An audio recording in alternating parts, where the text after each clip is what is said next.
36 minutos, estamos de regreso. Ahí recuerden cielos despejados a esta hora aquí en la capital, 8,6 grados. Se espera una máxima de 22 para hoy en Santiago, pero al final del día debería nublarse y comenzar a lloviznar hasta la madrugada de mañana. Vamos a la entrevista del día y tiene que ver con esta crisis de la institucionalidad en general que se aprecia por lo que está ocurriendo en el Congreso, por lo que está pasando con el Poder Judicial, donde aparecen los posibles atisbos y muestras de corrupción, de cosas que no se están haciendo bien. Es por eso que hemos contactado a María Jara Quemada, abogada, presidenta de la Comisión Asesora de Probidad por el caso Convenios, además es directora ejecutiva de Chile Transparente, experta en temas de transparencia, hay que mencionarlo también. María, ¿cómo estás? Muy buenos días, gracias por responder nuestro llamado de invitación. Claudia Álamos, Gerardo Gómez, te saludamos.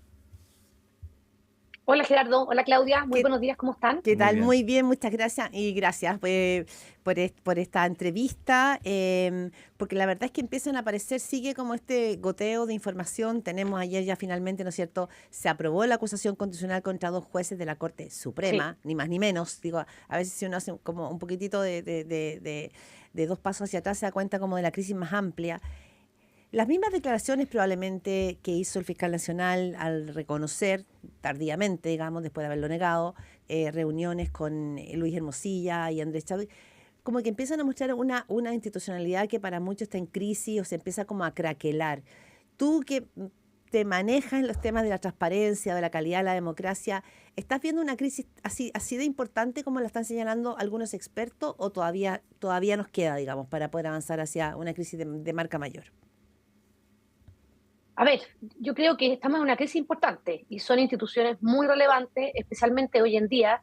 Yo creo que estamos en una crisis de seguridad también y por lo tanto el Poder Judicial y el Estado de Derecho es uno de los pilares claves en esa materia. Entonces yo creo que es una crisis muy importante, yo creo que eso no cabe ninguna duda, pero también yo creo que a veces se nos genera una sensación de mayor crisis también por la forma y todo lo que ha rodeado toda esta situación. Yo creo que muchas veces cuando uno ve el contenido de ciertos WhatsApp o ciertas conversaciones, el tenor de ellas, yo creo que le genera como una mayor sensación de crisis, pero quizás también tenemos que pensar que tenemos que enmarcarlo dentro de las personas, los actores y las instituciones que estamos conversando. Yo creo que hasta el momento, por lo menos, yo creo que no se puede decir que hay evidencia de que esto sea absolutamente extendido en el Poder Judicial, de que todos los jueces y juezas actúen del mismo modo, ni tampoco que sea algo Mm. extendido en el Ministerio Público. Y yo creo que en ese sentido hay que ser cuidadosos, porque O yo sea, creo no, que no a veces hay que diría, poner un poquito de paño frío. por eso le preguntan, ¿no dirías que hay hoy día en Chile una red de corrupción, digamos, ligada al Poder Judicial, por ejemplo? Yo al menos no he visto evidencia que nos lleve a decir eso. Si el día de mañana puede haber evidencia al contrario, por supuesto, pero yo creo que uno tiene que ser cuidadoso con los datos que uno tiene, porque claro, uno de guata, uno puede sospechar muchas cosas, pero yo creo que cuando uno hace afirmaciones públicas, uno tiene que amarrarse un poco a lo que hay.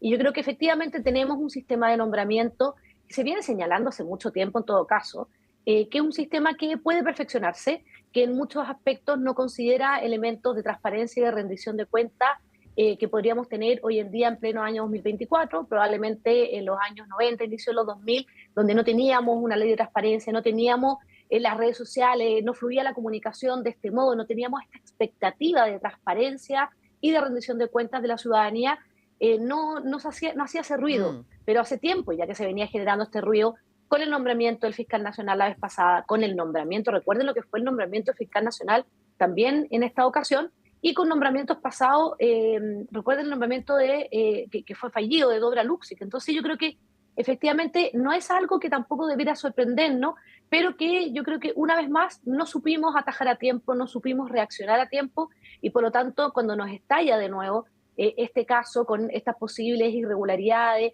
e incluso con algunas, porque hay algunas situaciones que puede que no sean irregulares, pero que tampoco se ven bien en el sistema de transparencia. Yo creo que efectivamente ahí no reaccionamos a tiempo y estamos viendo las consecuencias de que eso no haya ocurrido. Usted escucha a María Jara Quemada, abogada, presidenta de la Comisión Asesora de Probidad por el caso Convenios, exdirectora ejecutiva de Chile Transparente. ¿Cómo estamos nosotros en cuanto a corrupción en Chile, en los índices, digo? Porque decimos, no, es que la región súper corrupto y lo que estamos viendo Sí, ahora y sale un caso y sale otro y ahora aparece el fiscal nacional y ayer ya queríamos tirarnos por la ventana porque decíamos, ya no, sí. aquí no se salva nadie. pero pongamos esas cosas en contexto, en perspectiva. ¿Qué tan mal está Chile en corrupción? Pero consigo mismo también, porque decimos con la región quizás Sí, estamos bien, pero hay que compararnos cómo éramos antes. ¿Cómo estamos? absolutamente. Mire, Gerardo, nosotros, en general, Chile tiene una buena posición en los rankings anticorrupción. Chile está dentro de los mejores 30 de 180 países evaluados, y si uno mira las cifras de Chile, son más bien cercanas a los países de OCDE alto ingreso. Nosotros, dependiendo del año, pero en algunos casos nosotros estamos por encima de países como Italia, Portugal, a veces incluso España. Por lo tanto, podríamos decir que estamos relativamente bien en una región muy compleja. Nosotros estamos segundo, pero cercanos a Uruguay, pero muy por sobre el resto de los países. Entonces, claro, uno si se compara con una región que la verdad es que no es que mejore en la persecución de la corrupción, sino que está bastante estancada y muchos países, de hecho, presentan un empeoramiento, Ujú. nosotros estamos relativamente bien.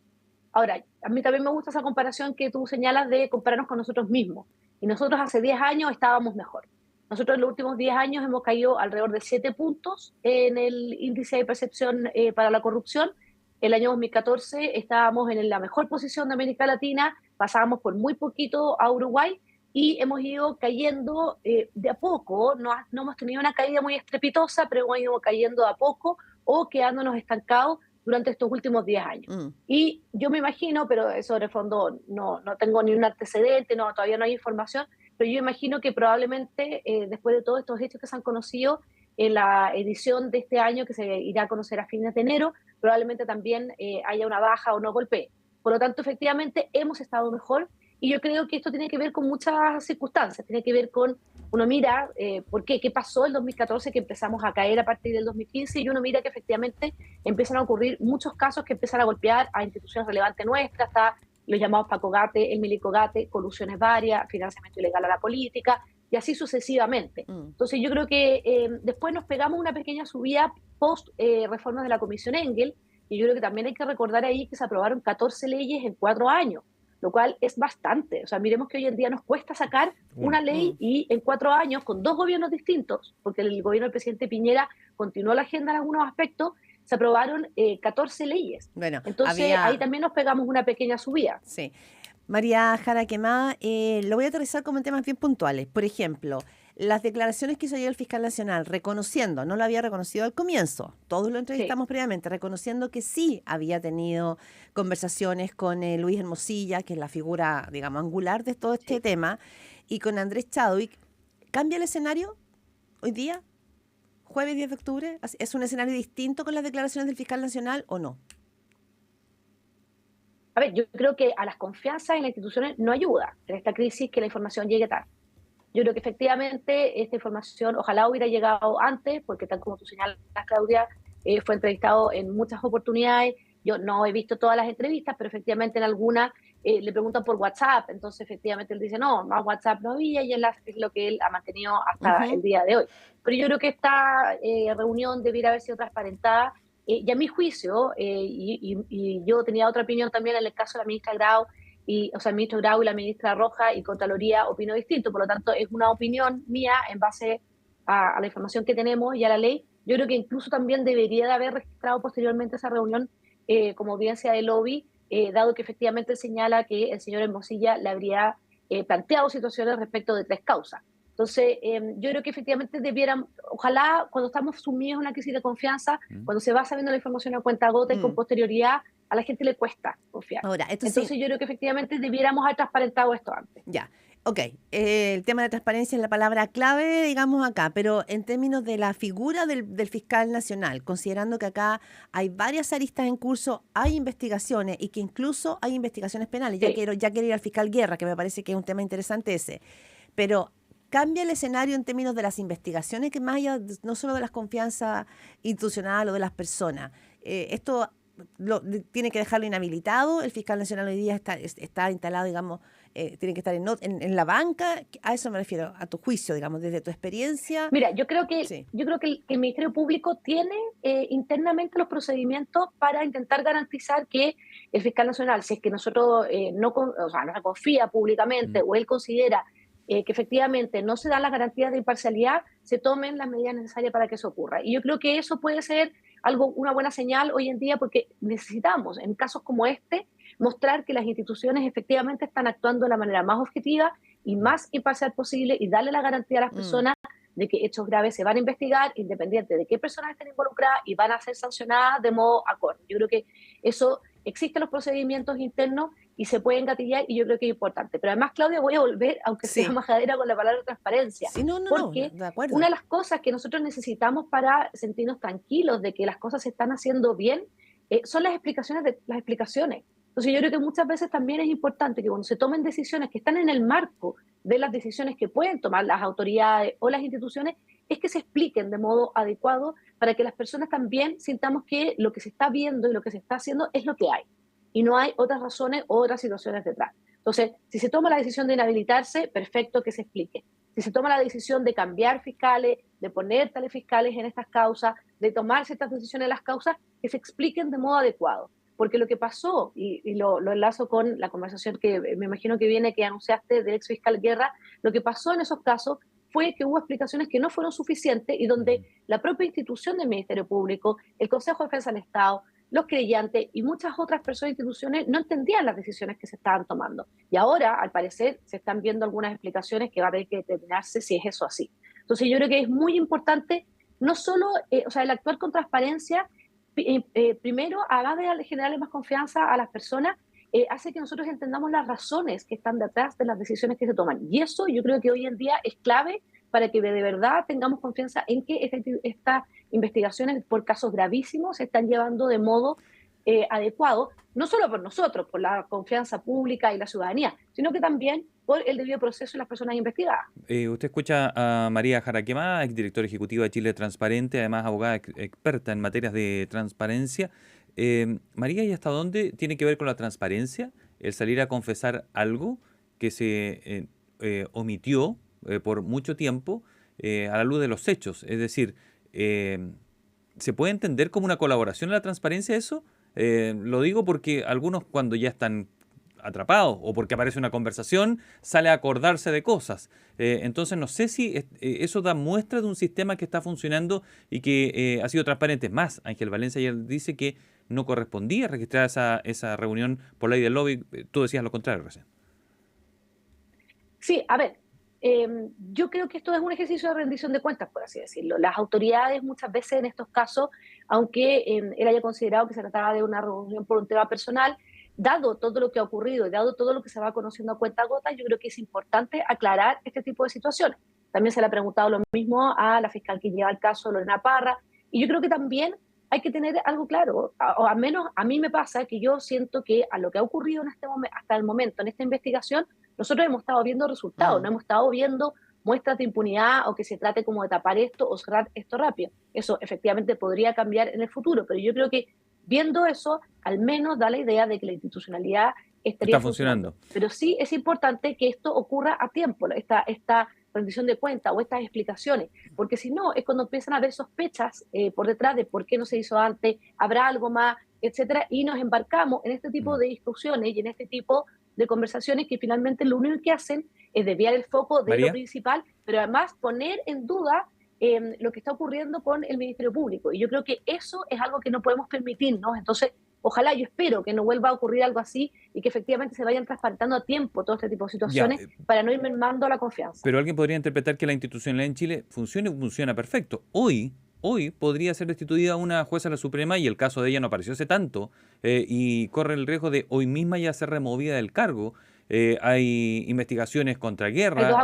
Hay dos acusaciones constitucionales además. Es decir, eso mostraría una institucionalidad que sí funciona. Podría alguien mirarlo del lado positivo, ¿no? Por eso, Gerardo, yo creo que uno mirando los hechos no puede decir que se nos derrumbó la casa completa. Eso es lo que quiero decir, que efectivamente, claro, hay situaciones que no nos gustan lo que vemos, que al parecer la información va cayendo a cuentagotas, que nos vamos enterando de cosas constantemente y que van apareciendo aristas nuevas. Efectivamente es así, pero hasta el momento lo que estamos viendo es que la institucionalidad estaría funcionando. Y yo creo que eso es lo que esperamos que se mantenga. Sí, una consulta, María Jaraquemada, exdirectora ejecutiva de Chile Transparente, es dos en una. Uno es mira la pregunta, ¿cuánta transparencia toleran las democracias? O sea, no cuántas necesitan. Lo planteo porque este es un debate que ha habido a nivel quizás Sí. más intelectual, ¿no es cierto?, respecto de cuánta transparencia hay que poner, porque también los países, así como la vida de las personas, tienen zonas que tienen que, digamos, que Sí. ser ciertamente privadas. Y lo planteo por las filtraciones que salieron, por ejemplo, en los últimos chats, donde aparecen Sí. nombres descalificadores contra Belín Matei, contra Ujú. Camila Merino, contra el alcalde Carter. Entonces, es un buen debate. Entonces, ¿eso era necesario? Porque eso permite también, ¿no es cierto?, ver el tono y dibujar cómo operaban ciertos personajes, ¿o eso era innecesario? ¿Cómo lo ves tú? A ver, la transparencia no es un fin en sí mismo, es Ya. un medio para muchas cosas, es un principio, una forma de actuar.